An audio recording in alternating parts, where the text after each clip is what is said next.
you, Brother Ian. No? Nag-aantay ako ng pangatlo. Akala ko mayroon pang pangatlo eh.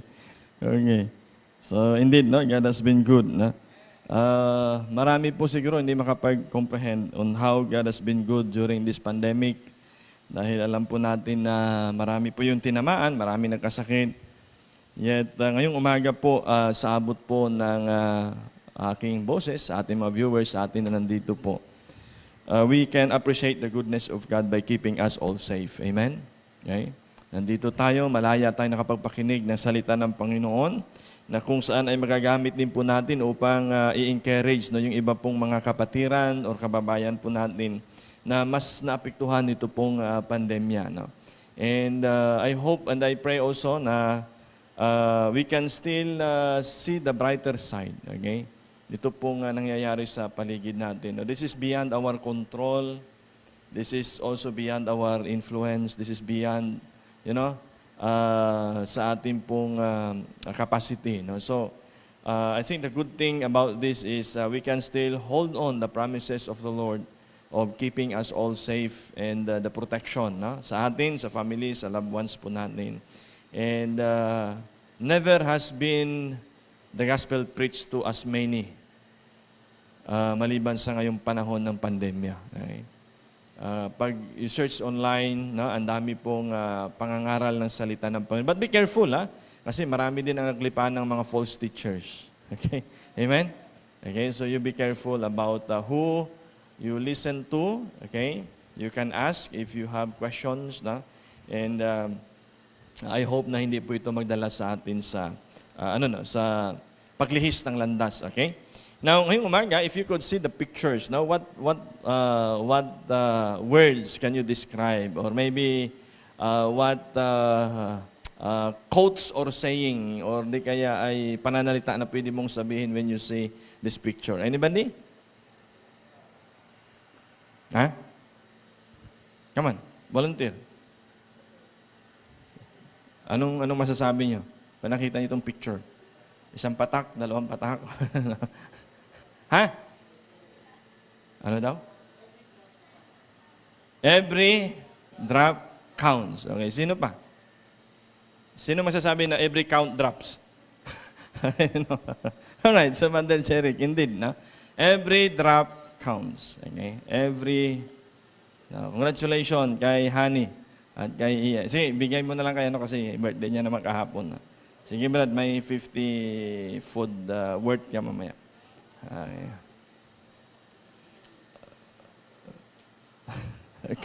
So, every drop counts. Maaring ito po ay mahalaga sa mga nagbabayad ng water bill every month. Amen? Okay. Kapag ikaw yung nakikita at ikaw yung naghahawak ng water bill every month, then you will feel, that every drop counts. Kaya lagi mo siguro sasabihin at magtatala ka dyan, ang tubig natin laging i-off, kung pwedeng i-recycle yung tubig, yung mga pinaglabhan, pinagbanlawan, ay ipandilig din, di ba? So, yun yung mga may hawak ng bill. Because every drop counts. Okay? So, ganun din sa mga nabili at nagbabayad sa gasolina, gasoline, o whatever na kapag di ba? Kapag naandar yung sasakyan natin, see to it na may purpose ang lakad niyan, see to it na mahalaga, o di kaya it is worth, the paying, or yung pag-andar o paggamit niyan. Because it is very important and you can feel that every drop counts. Okay? So, sa ating mga anak, nais kong isaisip nyo itong salitang ito. Okay? Because there are times, and more likely, you wouldn't know the value, okay? Nung isang bagay hangga't hindi nanggagaling sa bulsa mo ang ipinambabayan. Right? Amen? So sa ating mga anak, pagdating sa bahay, magtipid kayo ng kuryente, tipid kayo ng tubig. Lalo ngayon, summer, So hindi lang basta may source ay kailangan mong gamitin to the extent of your desire, right?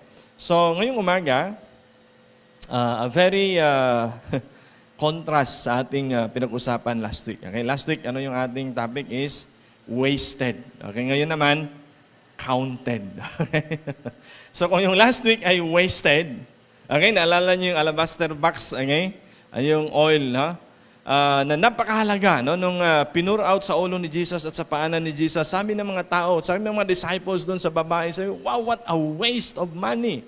What a waste of resources. But at the end of the day, we understood that it is all worth to give. Okay? That very precious ointment. Dahil yun ay ibinigay sa Panginoon. So sa paningin ng tao, sa kanilang judgment, no? sa paningin ng disciples, sa tingin ng mga marami na nandun, wow, what a waste of money. Wasted. Okay? But if it is for the Lord, it will never be a waste. So ngayong umaga, a contrast to that, counted. Okay? Hindi naman siya expensive. Hindi man siya yung kamahalaga na resources, hindi man pinakamalaki na ibinigay. But this morning, throughout the stories that we will be learning, let me encourage you that every drops count.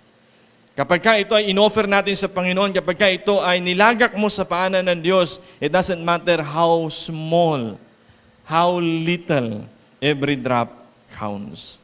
Let's begin with the story at Matthew chapter 10 in verse 40. Whoever receives you, receives me. Now this is from ASB version. And whoever receives me, him who sent me. The one who receives a prophet because he is a prophet will receive a prophet's reward.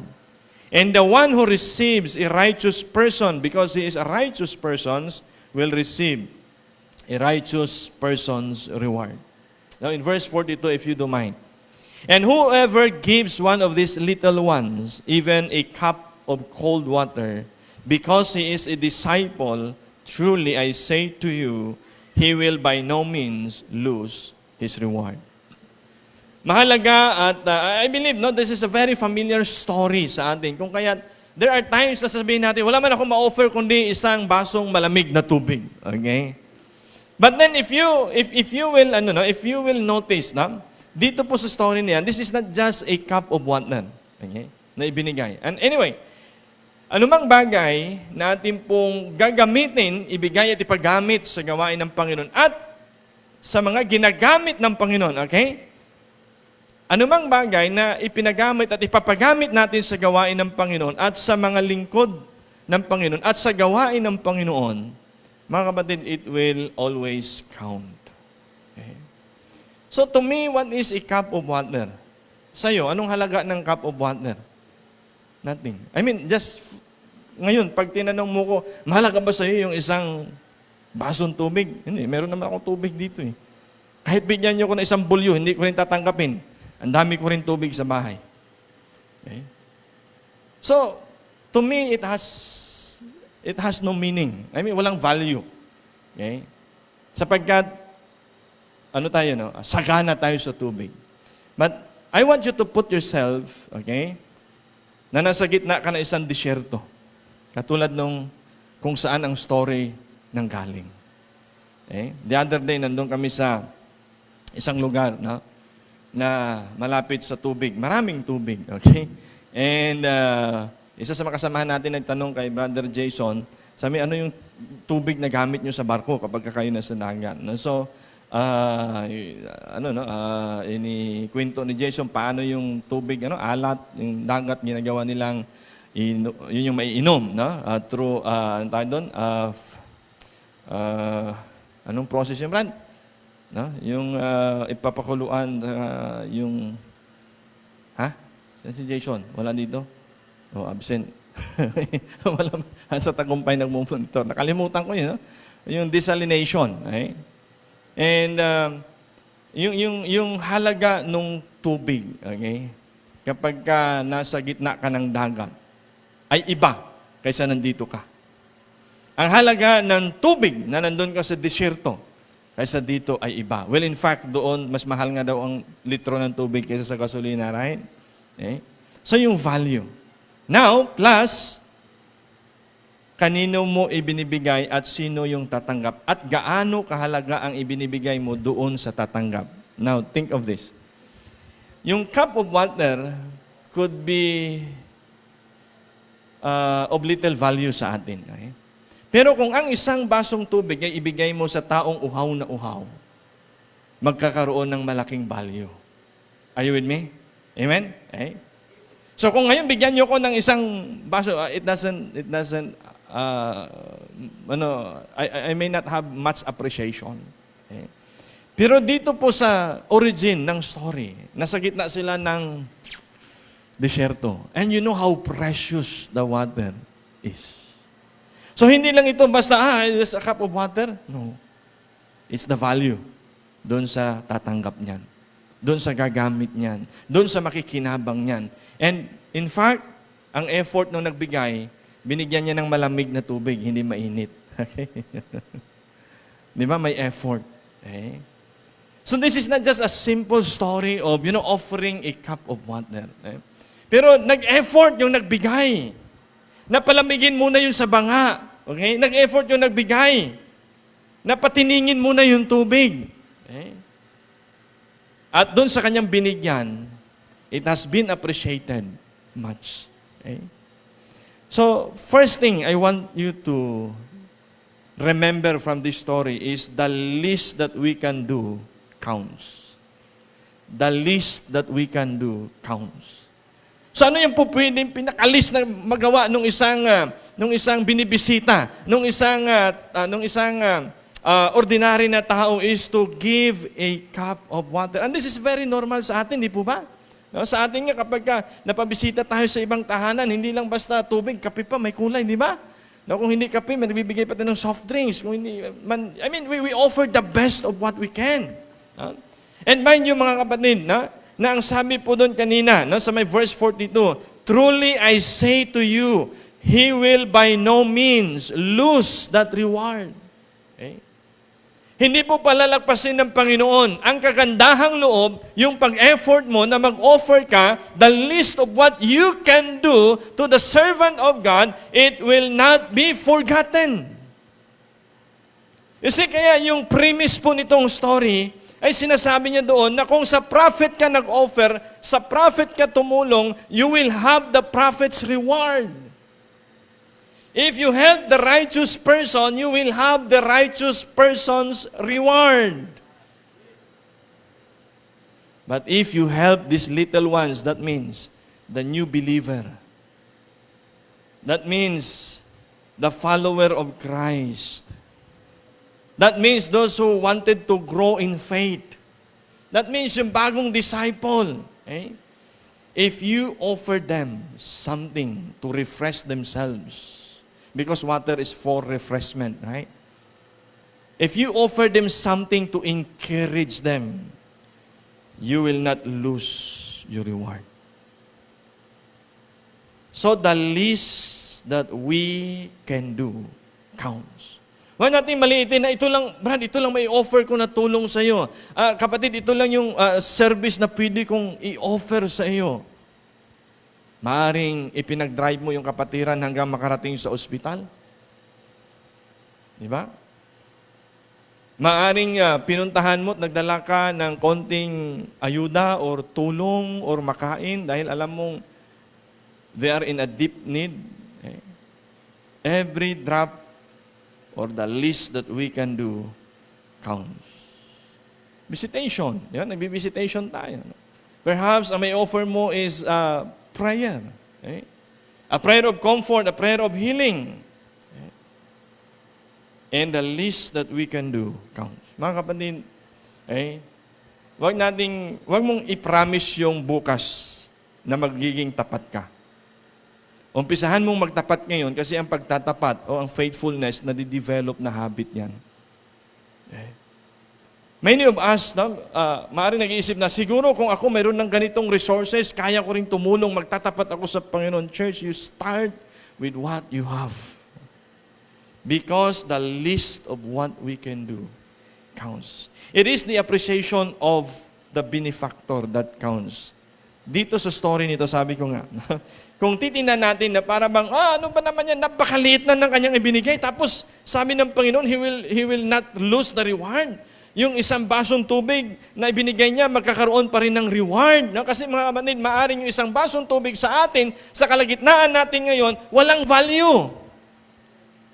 Yes, walang value kasi ang dami. Tingnan nyo, yung ilan sa inyo, mayroong daladalang tubig. So, ba't pa ako mag-offer sa inyo? Pero kung isang basong tubig ay i-offer mo sa taong uhaw na uhaw, you will have and they will have the appreciation. Now, what's the message on this? May mga bagay minsan na ginagawa natin na sa mata ng ibang tao, walang value. Hindi yon ang dapat parameter. Okay? O hindi yun yung barometer ng iyong pagtulong. Okay? No. Dapat yung titingnan mo is, gaano ba kahalaga ito sa taong tutulungan ko? Sapagkat may mga bagay na, kung titingnan na, what if, alima, 1 kilong bigas, kung bibigyan ko kayo ng tigi 1 kilong bigas, ma-appreciate nyo kaya? I don't think so. Am I right? Kasi kamakailan lang, tigi 1 kamang bigas nga eh. Sorry. Hindi nyo ma-appreciate. Bakit? Kasi meron pa ako 1 kabang bigas dun sa bahay. Pero ibigay mo kaya sa wala nang maisaing mamaya. How will they appreciate it? Are you with me? Ibigay mo kaya sa hindi pa nakapagsaing kaninang umaga. Will they appreciate that 1 kilo of rice? Yes. You see, the appreciation, right, shouldn't be from you, shouldn't be from other people, but what counts is the appreciation nung tumatanggap ng isang basong tubig. Kung isang araw yan na hindi nakainom ng tubig at bigyan mo ng 1 basong tubig o 1 tasang tubig, mga kapatid, I tell you, lifetime ka nilang pasasalamatan. Kasi, binibigay sa atin ng story na ito, yung ilagay mo yung sarili mo as you help, as you give. Ilagay mo yung sarili mo dun sa taong magiging beneficiary. Magiging benefactor. Hindi sa kakayahan mo. Kasi alam nyo, ang mali ng marami is ganito. Tinan niya, makinig kayo ha, kayo dyan ha. Okay. Ang mali ng marami ganito. Kasi ganito lang ako, wala akong maitutulong. Hindi, mahirap din nga ako kaya wala akong pwedeng maitulong. Pero sa oras na titingnan mo, yung mga taong naghihirap kaysa sayo, ang maliit na bagay na naisip mo, malaking bagay sa tutulungan mo. Amen? Yes. No, I visited one of our company, no? Na alam nyo, nandun ako yung isang nanay, no? Umiyak. Nakatanggap siya ng 1 kilong bigas, 1 dilata, 1 noodles, 1 balot ng tuyo. Okay, nung in-interview siya ni Pastor Jusel, hindi niya mapigilan yung kanyang luha. Nung tumalikod siya, panay yung punas niya. Tinanong ng tropa, bakit? Sabi niya, single mom ako. Kanina pa ako naghahanap ng pwedeng kainin ng mga anak ko. Are you with me? So yung 1 baso o 1 tasang tubig na sinabi ng Panginoon, hindi mo mawawala yung reward noon. Bakit? Hindi dahil sa galanti ka, namimigay ka, kundi dahil dun sa tumanggap na maaring yun na lang ang kakailangan niya. Okay? So it is in the appreciation of the benefactor. So before we think or we reserve, okay, or di kayo sabi mo, parang wala lang din naman to. Okay? Alam mo, yung pag-aaser ko, parang wala lang din naman, wala na nakakapansin, wala rin sumusunod. Church, sana sinusunod yung answer natin. Ha? Amen? Okay. Yung paglilinis ko, hindi naman napapansin kasi yan. Okay. Yung pag-arrange ko ng upuan, yung pagtitiklop ko yan, mga kapatid, I tell you what. Okay? Huwag mong hayaan na ang pagtulong at paglingkod mo sa Panginoon ay dahil sa kriteria ng taong nakatikin. Ang tanong, kanino mo ba yan ginagawa? Who knows yung uupo dyan, discouraged na discouraged. At nung nakaupo ng maayos, at lalo na inayos mo rin yung arrangement ng ating electric fan or aircon natin, maayos yung pakikinig, who knows that one statement, one verse, one quote, ay makapag-encourage sa tao na yan bago umuwi. You see? Kaya alam niyo, I am very detailed, no? Most of the time, bago mag-start yung service natin, ang una kong tinitingnan yung posisyon ng mga electric fan. True. Kaya lagi kong naka-question, bakit wala dito sa harap, ay nandito na pala. Alam niyo kung bakit? Pag hindi ka easy na nakikinig ng gospel, may mainit, ng paypay ka ng paypay. Baka yung quote na dapat para sa iyo, hindi mo pa napakinggan, umuwi ka na, wala kang nakuha. Kaya importante. Kaya kahit sa mga na-viewers, nakikinig natin sa mga tahanan natin, no? Kung ikaw ay naglalaba habang nakikinig, ihinto mo muna yung paglalaba, makinig ka muna sa gospel. Di ba? Amen? Because maybe you miss the blessing because of your many things na ginagawa. Let me give you an illustration. Okay? Meron hong magkakaibigan. Actually, nasa movie ito. No?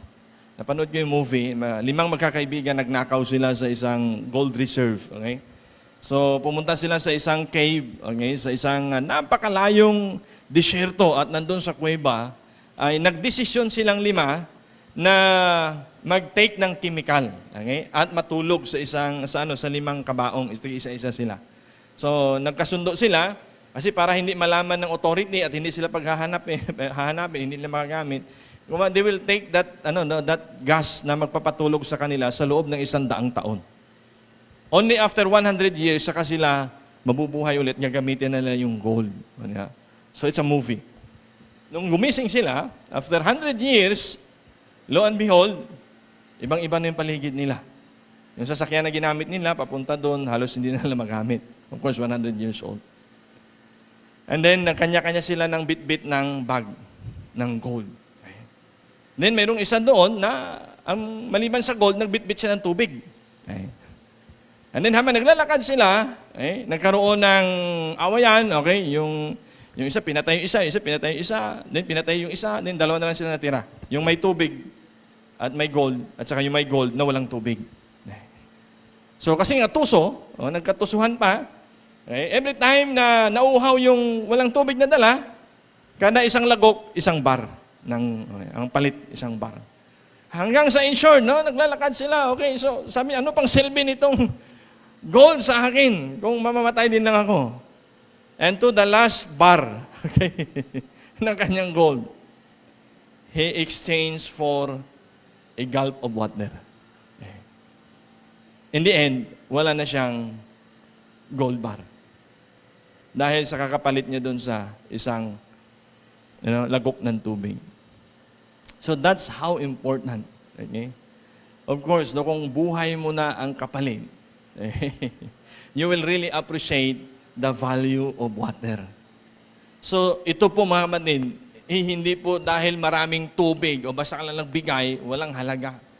Yung binigyan mo ay hindi rin naman kailangan ng tubig, wala ding halaga. Pero at this point of time, at this point, in this area, in this story, isang taong uhaw na uhaw, kailangan ng tubig, at sa lugar na kung saan ay mahalaga at mahal ang tubig, mga kapatid, the least that we can do counts. Amen? Okay. Second, the offering. Okay. The widow's offering. Sa Mark chapter 12 in verse 14. And he sat down opposite the treasury and watched the people putting money in the offering box. Okay. This is Jesus Christ. Many rich people with a large sums. And a poor widow came and put in 2 small copper, which make a penny. Yung isang penny, okay? Ito yung 1/4 ng isang coin nila. Okay? So halimbawa, kung piso yan, ito ang penny 25. Ang 2 coins, that means kalahati pa ng 25. Okay? So halos, kumbaga, kung titingnan natin mga kapatid, ang mensahe dito is walang halaga. Kung titingnan mo yung 2 mites, walang halaga. Kasi ang pinakamababang value ng pwede mong mabili dapat noon ay isang penny. And so what she had has of no value. Okay? Inabot niyo yung pisitas. Sino nakaabot ng pisitas? Wala na, tayo na. Yung magaan. Walang value. So kung titignan natin, ang meron siya na pinag-iingat-ingatan niya, wala rin value. Kasi ang bilihin noon is you can buy for a penny. So that means, kung titignan ng tao, kaya si Jesus sabi sa mga disciple, okay, observe nyo ha, Ang daming mayayaman, naglalagay, pam, bulto-bulto, okay? Kilo-kilo, okay? Yeah, maramihan. But this widow have given, okay, something walang value. Walang value, walang kayang bilhin. But you know what, mga kapatid? As we continue niyo, anong na-notice ni Jesus? And He called His disciples, and said unto them, truly, ito ang totoo niyan. Di ba, nakita niyo marami mayaman nagbigay, ang lalaki na ibinigay. Nakita niyo yung balo, ibinigay yung walang kwenta sa paningin ng tao. Pero sabi niyang totoo niyan ito. I say unto you, this poor widow has put in more. Now, mga mathematician, makinig kayo. Ha? Kahit sa ating grade level. By mathematics, by law of mathematics or principles ng mathematics, saan ang mas marami? Siyempre, binigay ng mayaman, di ba? Mas marami. Pero sa paningin ng Diyos, alin lang mas marami? Yung binigay ng widow. Are you with me? Kung bibigyan natin ng pagkakataon na ang mag-factor in ay ang tao, ay wala, o di, halos na mas valuable yung ibinigay ng mga mayayaman na yun. Yung mas marami. Eh? Pero alam niyo mga kapatid, ang Panginoon, hindi natin pwedeng ilagay sa ating perspective pagdating sa kanyang measurement, pagdating sa kanyang appreciation. Iba ang appreciation ng Panginoon. Iba yung pagbibigay ng Lord ng value doon sa bagay na ino-offer natin sa Kanya. It is not the amount of what we give, but it's the value ng ibinibigay natin sa atin mismo.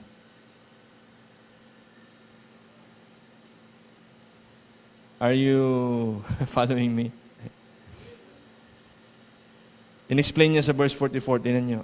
For they all contributed of their abundance, but she out of her poverty has put in everything she had, and she had to live on.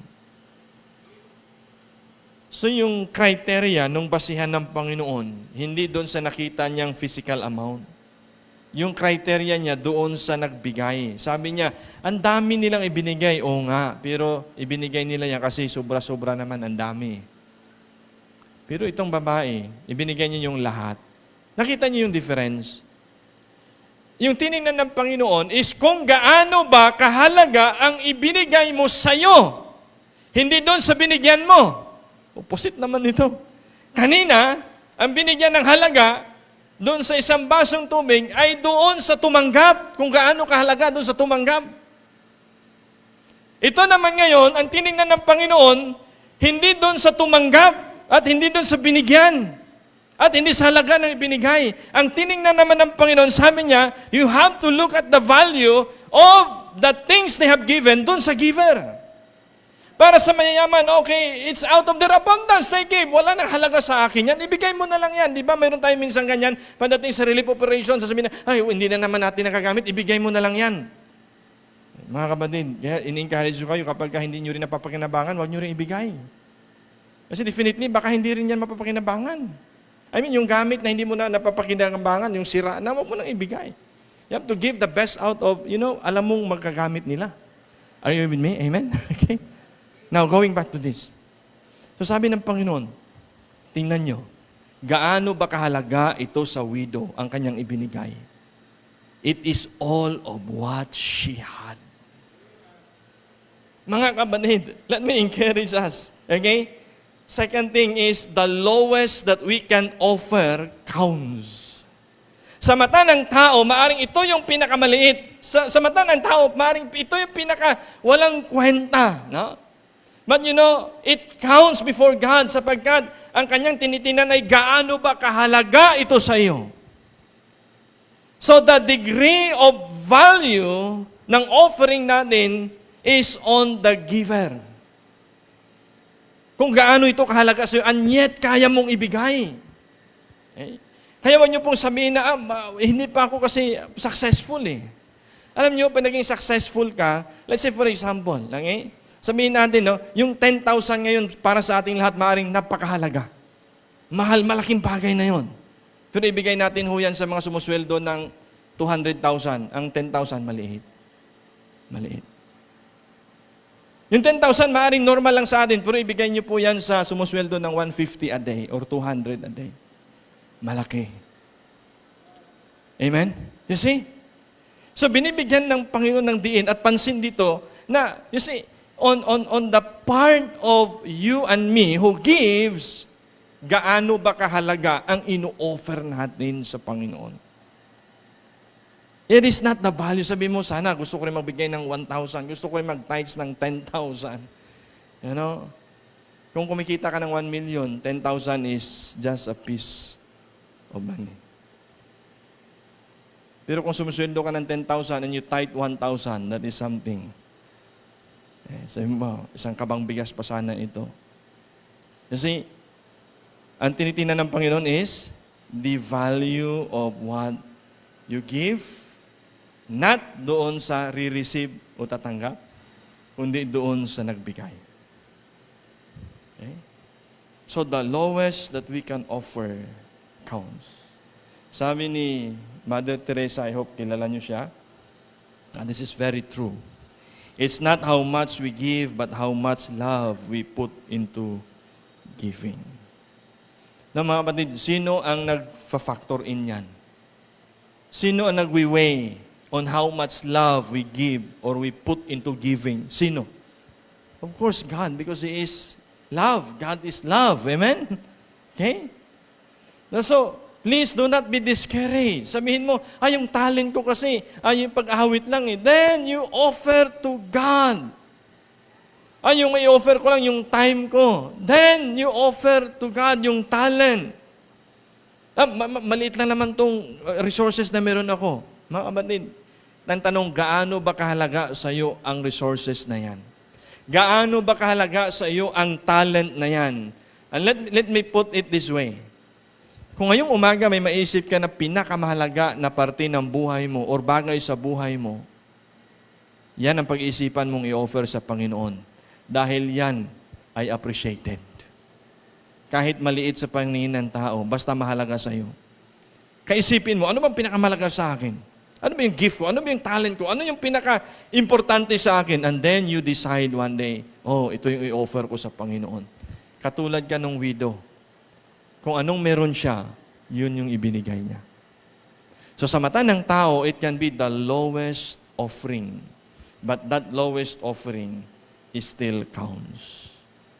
I believe that you are familiar and you know the song, Little is Much When God is in It. Right? Amen?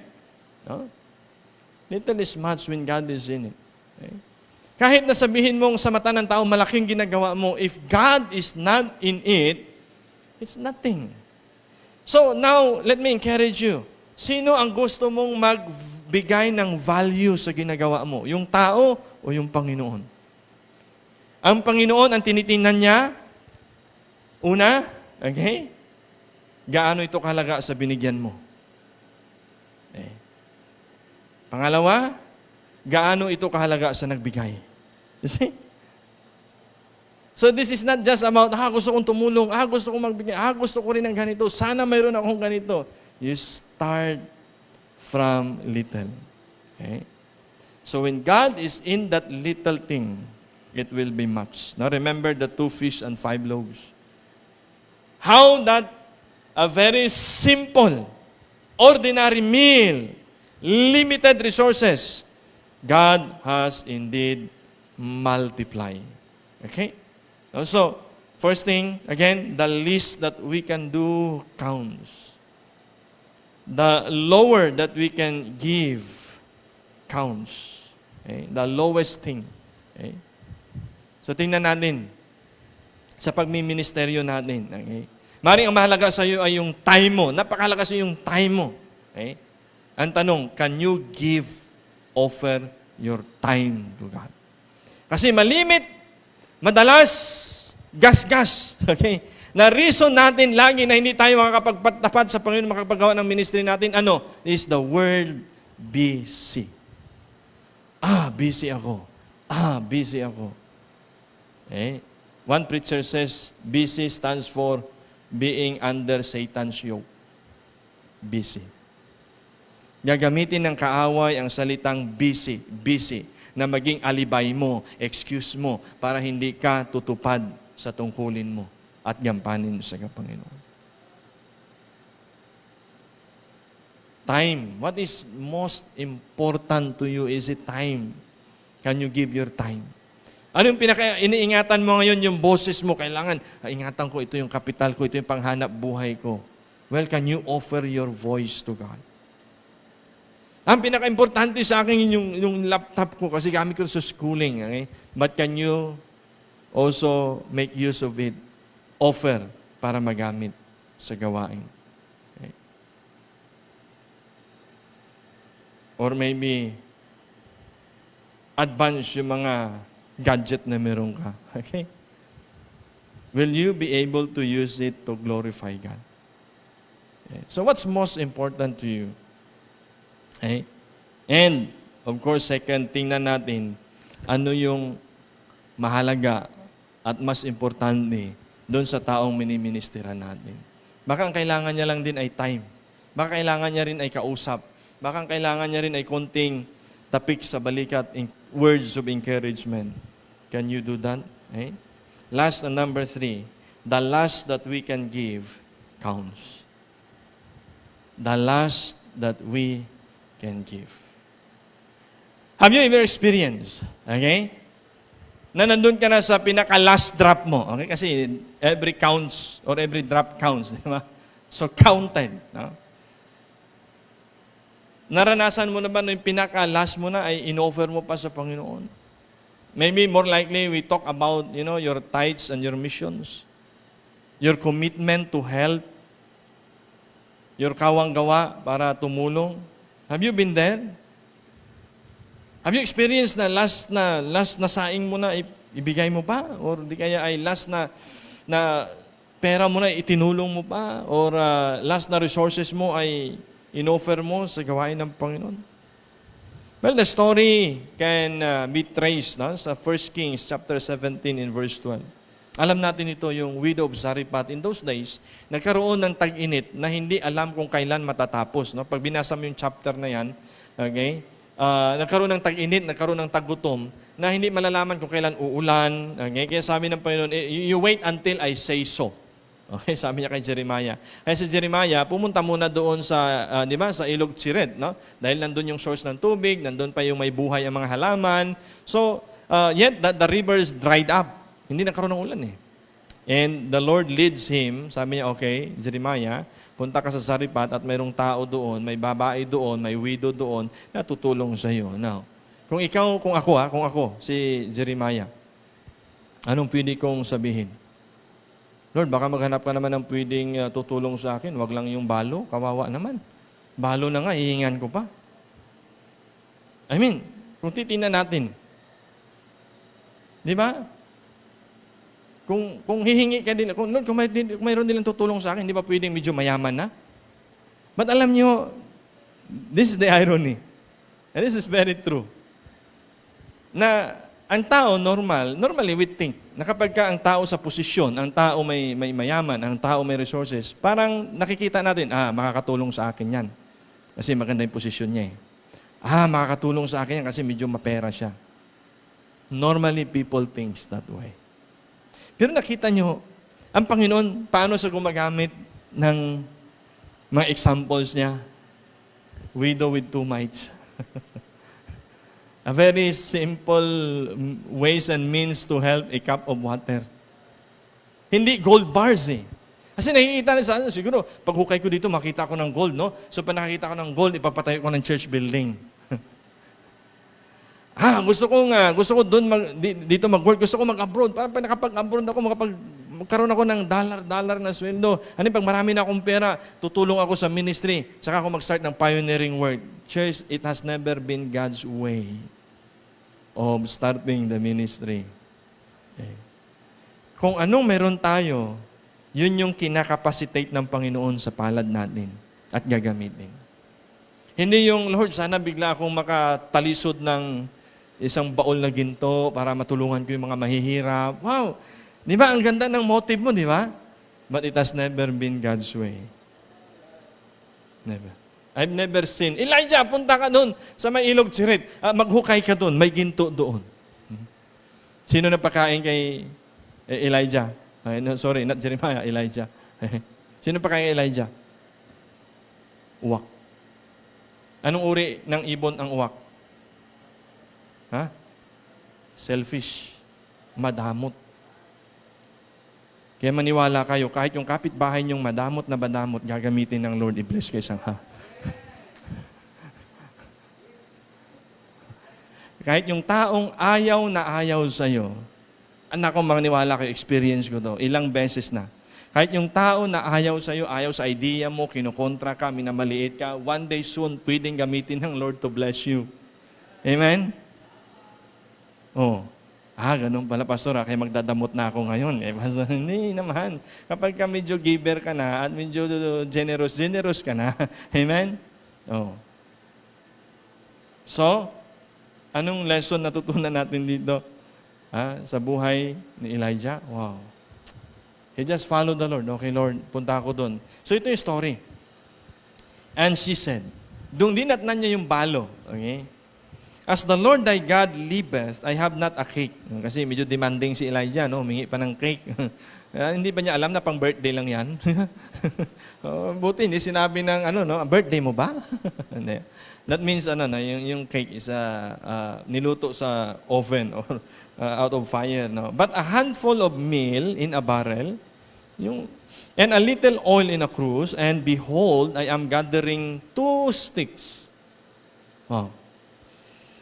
That I may go in and dress for me and my son, and we eat, and after that, we die. Elijah, you don't understand, no? Okay? Una, balo ako.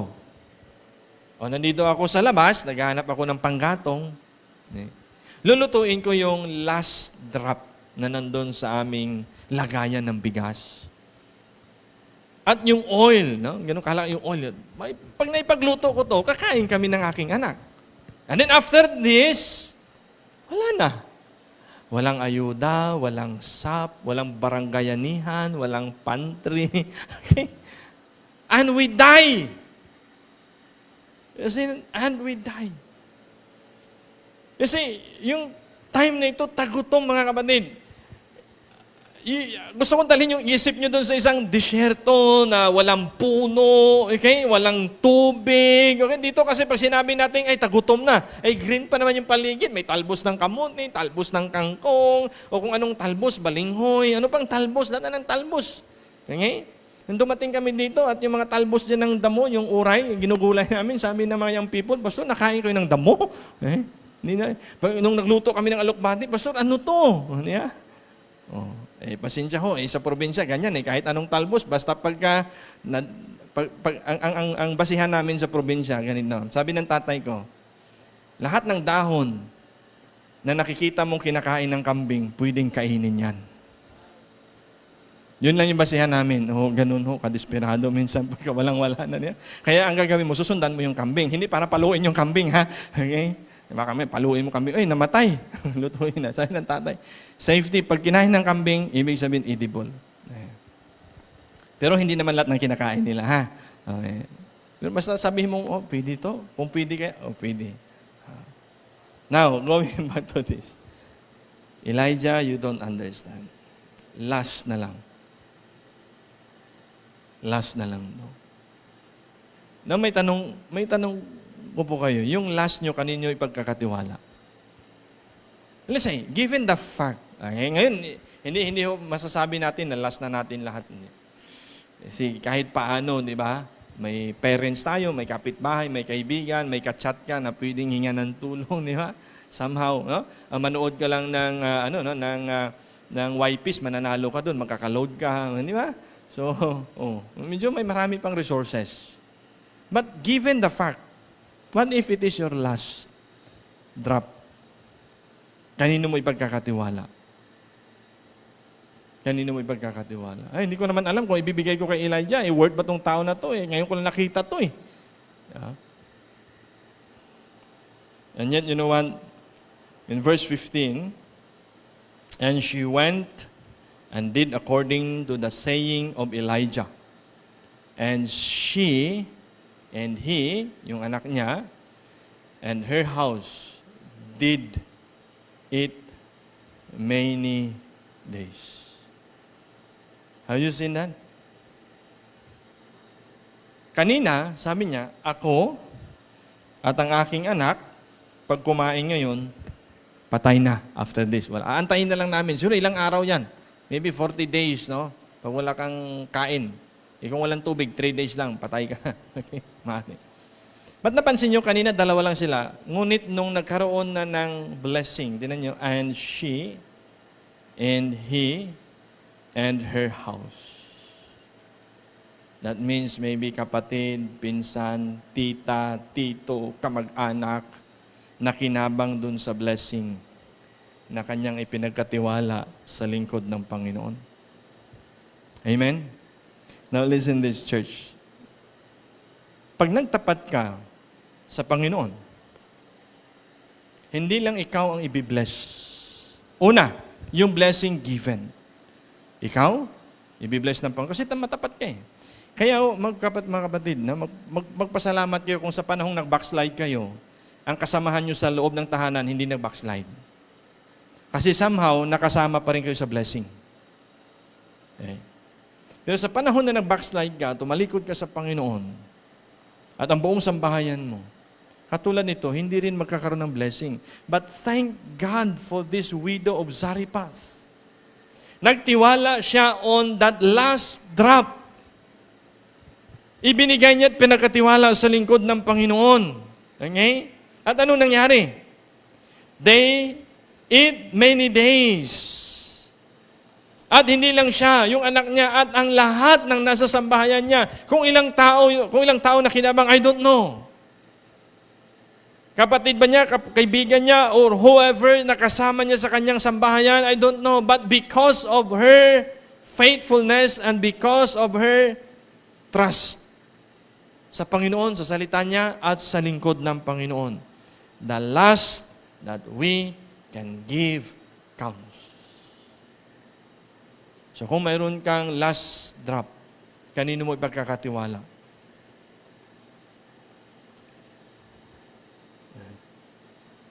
Punta muna tayo dun sa, sa bingguhan. Taya natin, baka manalo pa sa bingguhan. Punta tayo dun sa Lotto Outlet. No? Tayaan natin yung chapter and verse na sinabi ni Pastor kanina, baka manalo.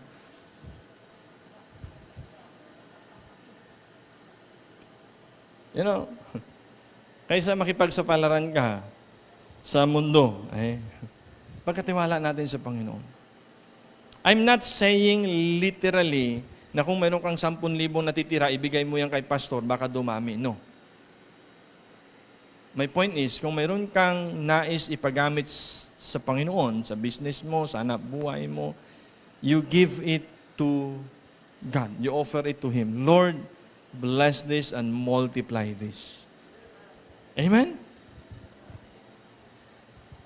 You see, sa pagtatapat natin, kaya lagi ko ini-encourage, no, na kung magtapat tayo, gamitin natin inspirasyon. O kung ma-discourage man tayo, gamitin natin inspirasyon. Okay? O di kaya ay motivation rather, na magpatuloy tayo so that when the Lord open the windows of heaven and bless us, your family will be blessed. Your parents will be blessed. Your children will be blessed. Your siblings will be blessed. Because, literally, this widow of Zarephath was blessed, and her son, and her family. So the last that we, can give counts. Anong ibinigay? Last na ibinigay ni Jesus Christ? His life. Amen? He has given the last of what He had and His life. That was His life. Ang tingnan nyo, Nung ibinigay ng Panginoon yung kanyang buhay, sino nakinabang? Lahat tayo. Di ba? Salvation comes, forgiveness comes, ano pa? Blessing comes. Okay? So kung titingnan natin mga kapatid, is that sa ating paglilingkod, if you wanted anything and everything you do counted, gawin natin ito sa pangalan ng Panginoon. Regardless of the amount, the volume, okay, regardless of, gaano man yan ka-importante sa iyo, no? But the thing is, if we learn how to offer it to God, it will be counted. So 3 things I want to leave you today. Would you like everything and anything you do counted? First, the least that we can do counts. The lowest that we can offer counts. And the last that we can give counts. So, tingnan nyo, there is a total contrast. So again, nung last week, pinakamahal. Kita ng mga tao, sayang. Ay, hindi nag-iisip tong babaeng ito. Napakamahal ng oil. Ba't niya ibinigay sa Panginoon? But God is worth para bigyan natin ng pinakamahal sa atin. At sa pagkilos, sa pag-umpisa, huwag mo munang tingnan ang pinakamahal na i-offer sa Panginoon. You can just start on little things, small things. Tingnan mo una, gaano ba ito kahalaga sa tutulungan mo at bibigyan mo? Pangalawa, gaano ba ito kahalaga sa iyo na nagbigay? Okay? And pangatlo and last, gaano ba ito kahalaga sa salita ng Panginoon? Paano ba ito pinahalagahan ng salita ng Diyos? Kasi anong sabi ng babae? Sinabi mo eh. Noon, wala pa namang Bible. So ang kanilang batayan ng mensahe ng Panginoon ay ang propeta. Pero ngayon, ang Bible sa atin. Okay? So sabi ng sinabi mo eh. So sana ngayon sa ating pong batayan, sa ating paglilingkod, prinsipyo sa buhay, sinabi ng salita ng Panginoon. Okay? Sinabi niya eh. Nasa Word of God. Nasa Bible yan. So, you don't go against the Word of God. So, I hope we have this somehow a guide, no? Or principles on how are we going to serve God by serving others. Okay? Or serving God through serving others. No? Kasi yun nga ang binibigay sa atin ng Panginoon na batayan ng paglilingkod natin sa Kanya on how we take good care of these little ones. That means those who are in need the most. Church, let me encourage you. Huwag mo lang tingnan yung pangangailangan. Alam mo, the more na titingnan mo yung sarili mong pangangailangan, the more na hindi mo makikita na may mga taong higit na nangangailangan. At kapag tiningnan mo lang yung sarili mong concern, you feel pity for yourself. And that's one of the worst enemy that will hinder your growth and success in life. Alin? Yung mag-self-pity ka. Maawa sa sarili. Magkulong, magmukmok, at maisipang para naman walang silbi ang sarili ko, ang buhay ko, ang ginagawa ko. But when you start looking at others, especially sa kanilang mga pangangailangan, makikita mong mas may value pala ang buhay mo. Amen? Amen? Right? Let us pray. Father, thank you sa umagang ito. Thank you dahil ni-remind nyo kami na anumang bagay na gagawin namin, una, naayon sa inyong kagustuhan. Pangalawa, makita namin ito na mahalaga sa aming tutulungan at miniministeryuhan. And of course, anumang bagay na i-offer namin sa iyo na may halaga din sa amin. And lastly is that for reminding us na lahat ng gagawin namin at ang pagsunod namin ay naaayon sa salita niyo, Panginoon. Bless us, Lord. Maybe some of us are struggling. Some of us are in deep pain. Some of us are being challenged. Some of us are losing hope. Maybe some of us are being persecuted. And today I pray, dear Lord, once again, that we will put our faith in you and say to ourselves, it can be done. Thank you in Jesus' name. Amen.